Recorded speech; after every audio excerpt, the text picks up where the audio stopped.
여기까지 가셨어요, 그러면? 괜찮습니다. 근데 학교에 술 먹고 오면 어떡해요? 몇 창피해? 세자매 촬영 감독과의 대화. 안녕하세요. 안녕하세요. 안녕하세요. 네, 세자매 촬영 감독이신 조영선 촬영 감독님을 모시고 비평 편집 필진들이 대화를 나누는 자리를 마련해 보았습니다. 저는 영화 평론가 한창욱입니다. 네, 저는 영화평론가 이보라입니다. 네, 저는 영화평론가 이광호라고 합니다. 세자매 촬영 감독 조영천이라고 합니다. 반갑습니다. 반갑습니다. 제가 이 자리를 좀 기획을 좀 하게 됐는데요. 좀 그런 생각이 있었어요. 그러니까 비평과 제작 현장, 관객들이 좀 이제 단절되는 측면들이 없지 않아 있고, 그런 것들을 좀 이제 비평이 어떠한 매개가 될 수 있다라는 생각이 좀 들었습니다. 그리고 촬영 현장에서 어땠느냐라는 어떤 그런 이야기도 이제 듣고 또 그거 이상의 또 이야기를 좀 들을 수 있을 것 같다는 생각이 들었고요. 일종의 영감을 나누는 자리가 됐으면 했습니다. 비평을 하는 사람으로서 영화를 만드는 사람들에게 어떻게 좀 비평적 영감을 얻을 수 있을까라는 생각이 좀 들었고요. 우리가 비평가로서 어떤 비평적 영감이나 비평적 지식들을 이제 얻기 위해서 보통은 영화를 많이 보거나 혹은 책을 많이 읽거나 하게 될 텐데, 근데 그것만이 아니라 이 영화를 만드는 사람들에게 어떤 영감과 어떤 지식들을 얻을 수 있을까라는 생각이 들었고요. 그리고 비평가로서 그러면 영화를 만드는 사람에게 어떤 영감을 줄 수 있을까라는 생각이 좀 들었습니다. 네, 그래서 이 자리를 마련하게 되었습니다. 그러면 좀 차근차근히 이제 일단 조영천 촬영 감독님의 이제 얘기를 좀 들어보면서 이야기를 좀 시작하도록 하겠습니다.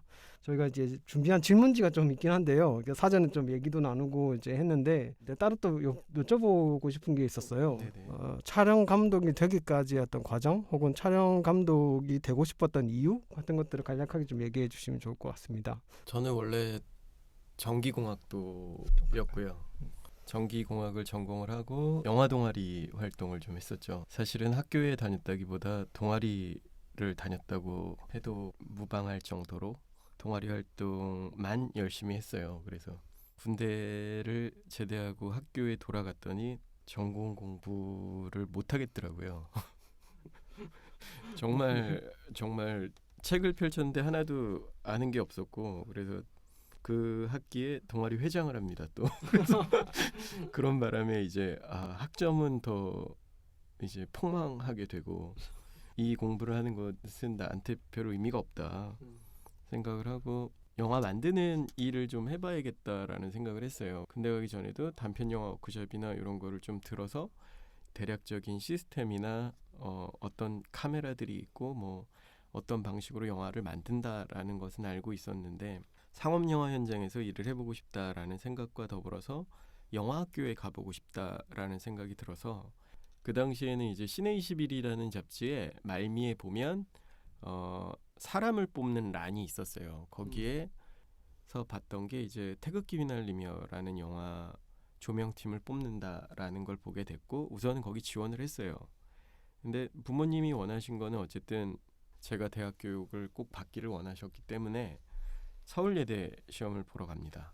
그 인터뷰를 봤어요. 인터뷰를 봤는데 이제 교수님 중에 한 분이 저기 카메라가 있으니까 바스트샷을 좀 잡아봐라. 그래서 바스트샷을 잡았고, 아이룸이 이렇게 있는데 아이룸 인물이 저쪽을 바라보고 있는데 아이룸이 너무 적지 않느냐. 그래서 카메라를 이렇게 틀었더니 사람들이 다 웃더라고요. 그래서 뭐 괜찮은 것 같아 분위기가. 그러고서 보고 나와서 이제 저는 태극기 휘날리며를 준비를 하려고 그 팀의 면접을 보고 합격을 한 상태였고, 이미 학교는 휴학하기로 마음을 먹은 상태였죠. 그래서 제가 시작한 거는 태극기 휘날리며 조명팀으로 시작을 하게 됐고, 제가 한 10년 정도 조수 생활을 했던 것 같아요. 조명팀 처음 이제 현장에 들어와서 조명팀하고 촬영팀하고 해서 한 10년 정도 조수 생활을 했던 것 같고, 저는 운이 좋다라고 하는데 필드에서 같이 지금 제 동기들도 그렇고 생활하고 있고 같이 이렇게 뭐 영상을 만드는 어떤 일에서 종사하고 있는 친구들은 또 상대적으로 적어요. 그래서 제가 아직까지 촬영 감독으로 일을 하고 있는 것에 대해서 굉장히 운이 좋다고 생각을 하고 있고요. 그때 2013년에 맨홀이라는 영화로 촬영 감독으로 데뷔를 하게 돼요. 그때 감독님이 학교 한 학번 선배님이신 신재영 감독님이었고 그분이 적극적으로 저를 지지해주고 믿어줘서 같이 촬영을 하게 됐고 데뷔작임에도 불구하고 신인 촬영 감독과 신인 감독이 같이 데뷔를 하게 된 거죠. 본인께서 생각하시는 촬영 감독의 역할이라는 게 무엇이라고 이제 생각을 하시나요? 같이 일하는 사람에 따라서 좀 많이 달라지기도 해요. 어떤 사람들은 완벽한 콘티를 그려오는 감독들도 있어요. 그 콘티에서 벗어나는 어떤 것들에 대해서 잘못됐다라는 생각을 할 정도로 자기의 생각이 그대로 구현되기를 원하는 사람들도 있어요.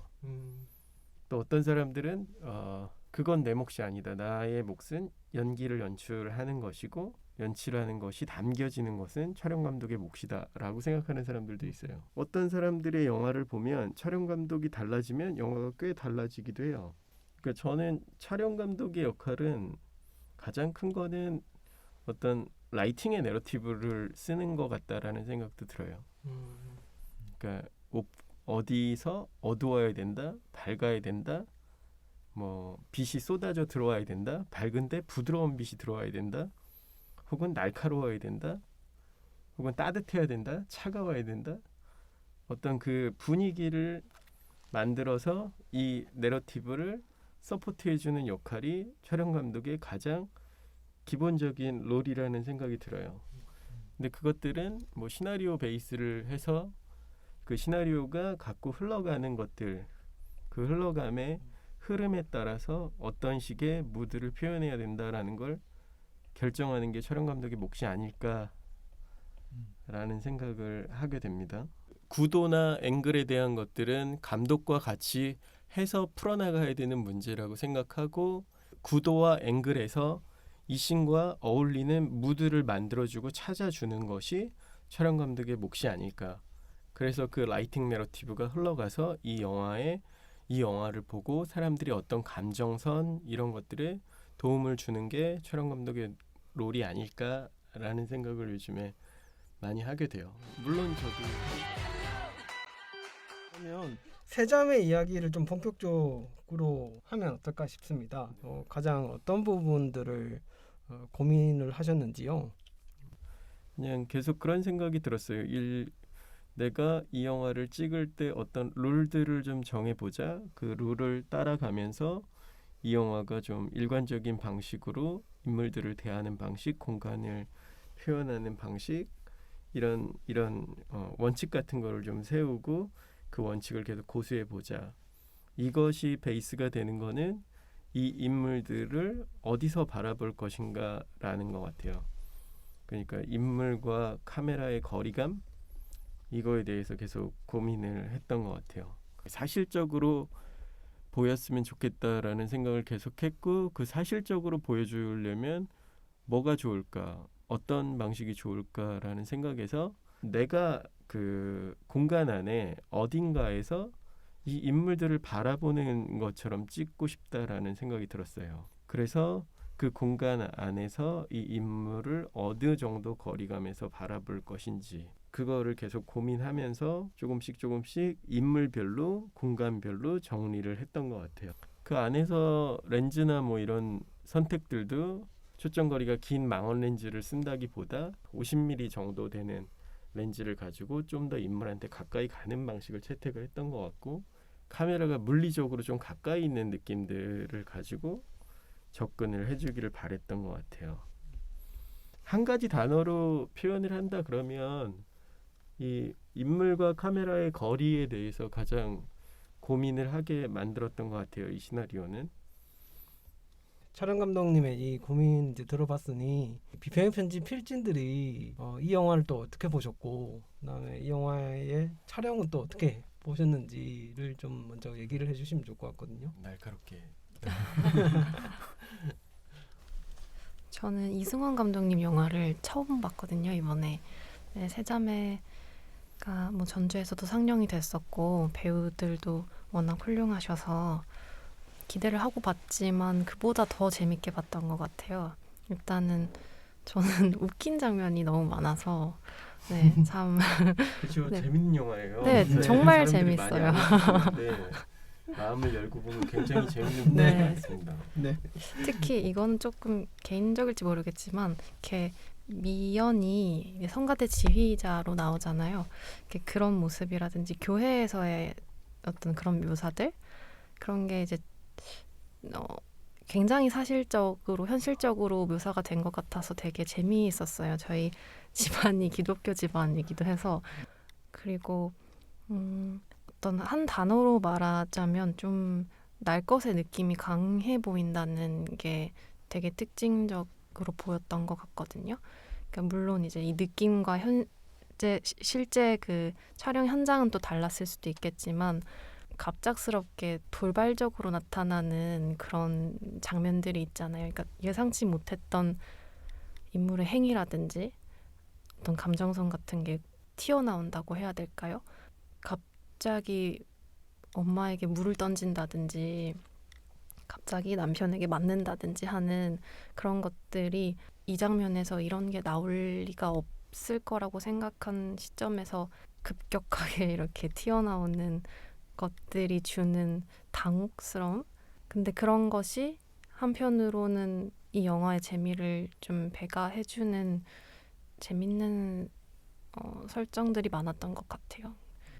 저도 보라님께서 말씀하신 것처럼 그 웃긴 장면들이 생각보다 많아서 좀 놀랐던 것 같아요. 그러니까 놀랐다는 거는 그러니까 전체적으로 제가 느꼈을 때는 이 영화가 어떤 말씀하신 사실적인 톤을 굉장히 계속 유지하고 있다는 느낌을 받았거든요. 그런데 이제 내러티브 안에서 혹은 장면 안에서 이거 뭔가 웃으라고 만들어 놓은 장면인데 이미지는 되게 계속 사실적인 톤을 고수하고 있고 웃었던 장면도 있고 웃어야 되나? 라고 생각했던 장면도 있는 것 같고 사실 그 이승원 감독님 제가 해피 버스데이는 못 봤는데 그 소통과 거짓말이었나요? 네, 그거는 부산영화제에서 그때 봤었는데 되게 충격을 많이 받았던 기억이 있어요.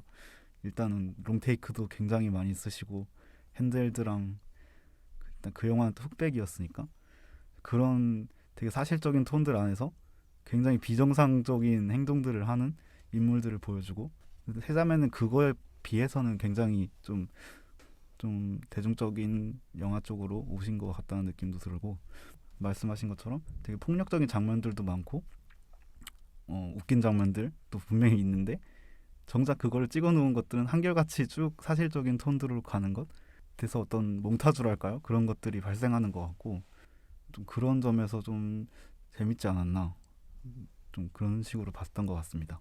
네. 저는 이제 이 영화의 전반적인 재미라고 하면 이제 아무래도 배우들의 연기라는 생각이 들었습니다. 네, 워낙 이제 새 배우들이 각자 역할을 굉장히 잘해줬다라는 생각이 확실히 들었고, 제가 이 영화를 보면서 촬영에 대해서 좀 든 생각은 뭔가 이제 공간에 대한 컨셉들이 좀 명확하게 나뉘고 있고 그 공간의 어떤 성격에 대해서 굉장히 고민을 많이 했겠구나 라는 좀 그런 느낌이 들었습니다. 이제 감독님한테 들은 얘기를 조금 더 하자면요. 소통과 거짓말 때문에 세자매가 완성되는 계기가 되긴 했어요. 왜냐면은 문소리 배우가 부산에서 소통과 거짓말을 보고 장준환 감독님이랑 이제 이승원 감독과 김선영 배우를 찾아왔대요. 영화를 너무 잘 봤다. 언젠가 시나리오를 쓰게 되면 꼭 한번 보고 싶다. 뭐 이런 얘기를 나누면서 그걸 계기로 해서 정말 빠른 속도로 세자매라는 시나리오를 썼고 그 한 달 정도 있다가 바로 시나리오를 준 걸로 알고 있고 이 영화로 이렇게 어떤 방식으로 만들 것인가 뭐 이런 얘기들이 오고 가다가 한 2년 가까이 흐른 걸로 알고 있어요. 1년인가 2년 가까이 흘렀고 그 안에서 이제 문소리 선배의 역할이 어떤 제작자의 역할도 동시에 겸하게 되는 계기가 됐죠. 그러면서 이전에 만들었던 영화의 어떤 스타일과 방식이 아닌 조금 더 친절한 방식의 영화가 되었으면 좋겠다라는 얘기를 많이 했고 촬영 중에도 저한테 계속 저한테 계속 이 영화 풀샷만 있으면 안 된다. 편집에서 가능한 슈트를 찍어야 된다라는 말씀을 계속 하셨었어요. 재밌게도. 그리고 더불어서 이제 공간에 대해서 얘기를 조금 해보자면 사실적이다, 뭐 공간의 캐릭터들이 명확하게 드러난다라는 것은 우리가 그런 공간을 찾아다니긴 했어요. 미연의 집, 희숙의 집, 미옥의 집 다 어떤 공간이 좋을까 이제 계속 풀이 때 미술 감독하고 촬영 저랑 감독님, 뭐 조명 감독하고 모여서 항상 얘기를 했었고 뭐 그런 얘기들도 하는 거죠. 강남에 있는 50평대 아파트야라고 얘기를 하는 것. 뭐 강북에 있는 오래된 빌라야. 물론 강북에도 좋은 집들이 많이 있지만 좋은 아파트들도 많이 있고 그냥 우리가 갖고 있는 어느 동네에 있을 법한 공간, 어느 동네에 누군가 살고 있을 법한 공간이잖아요. 예를 들어서 희숙의 집은 오래된, 한때는 굉장히 좋았을진 모르겠지만 오래된 저층의 아파트 혹은 빌라. 그리고 미옥의 집은 미연의 집은 광교 신도시에 있는 아파트. 대사에서도 나오죠. 그 목사님이 아주 재밌게 대사를 하시는데 사실은 저는 촬영 현장에선 정말 웃겼거든요. 정말 웃겼는데 그 좀 리테이크를 갈수록 조금 감이 좀 떨어지더라고요. 그래서 사실 영화 보면 저는 그 장면이 가장 웃긴데 사람들이 많이 안 웃어서 되게 아쉬워요. 신부님의 그 광교 S클래스 그 메모를 보면서 읽는 게 너무 재밌었거든요. 뭐 아무튼 그 광교 신도시에 있는 아파트에 갔더니 정말 화이트 크림색의 정말 넓은 거실과 저는 사실 이렇게 넓은 아파트에서 어떻게 살지라는 생각을 하게 될 만큼 넓더라고요. 그리고 그 미옥의 집 같은 경우는 그냥 저는 계속 그 얘기를 했던 것 같아요. 벽이 꼭 나무였으면 좋겠다. 그러니까 한때 굉장히 부잣집들이 우드로 다 인테리어를 했던 적이 있어요. 바닥도 나무, 벽도 나무, 천정도 나무, 그리고 샹들리에 꼭 달고. 근데 헌팅 다니다가 딱 그 집에 갔더니 정말 딱 머릿속에 그리는 것 같은 나무로 된 인테리어로 된 집이 있더라고요. 그래서 뭔가 그 공간별로 캐릭터와 어울리는 공간들, 어울리는 색깔들이 뭘까를 계속 고민을 했던 것 같아요. 희숙 같은 경우는 뭐 버건디 컬러 의상에도 많이 들어가 있고 그리고 소파 색깔도 약간 버건디랑 보라랑 뭐 섞여 있었던 것 같아요. 희숙 같은 경우는 움직이는 빛에 대한 컨셉을 제가 라이팅적으로 잡아놓고 있어서 물이 바닥에 비쳐서 일렁이는 어떤 무지갯빛 빛이 인서트로 쓰이거든요. 그리고 미옥 같은 경우에는 뭔가 에스닉한 거, 약간 히피 같은 어떤 되게 자유로운 영혼에 대한 뭐 집에서 전자담배도 피고 술도 계속 마시고 옷도 되게 헐렁헐렁한 옷, 좀 화려한 옷 색깔들. 근데 그 화려한 색깔들도 너무 원색적인 것이 아닌 파스텔 톤의 화려함. 그리고 안에도 초 같은 걸 켜놓고 향을 항상 피우고 뭐 이런 컨셉들. 빛의 색깔로 생각하면 그린과 앰버를 같이 쓰고 싶었고 그 안에서 이제 우드톤하고 뭐 이런 파스텔 톤의 여러 가지 컬러감들이 많이 미옥의 공간에 묻어 있었으면 좋겠다. 근데 그거는 사실 미옥의 방에서만 주로 이루어지고 거실로 나오면 조금 더 일상적인 공간들로 이렇게 분리시키려고 했었던 것 같아요. 그 리얼함이 공간에서 드러나는 것들은 사실 계속 프리 단계 때부터 헤드 스태프들끼리 공유가 되어져 있었고 운이 좋게도 우리가 원하는 컨디션의 집들이 찾아진 것 같아요. 원래는 저는 사실 그런 생각도 합니다. 로케이션으로 갔기 때문에 지금 세자매가 갖고 있는 톤들이 만들어질 수 있었다라는 생각도 들어요. 오히려 그래서 더 공간의 제약도 있고 라이팅의 제약도 있었지만 그 제약을 받은 부분들이 오히려 이 영화가 가질 수 있는 특징, 특성으로 잘 재현이 된 것 같다라는 생각이 많이 들어요.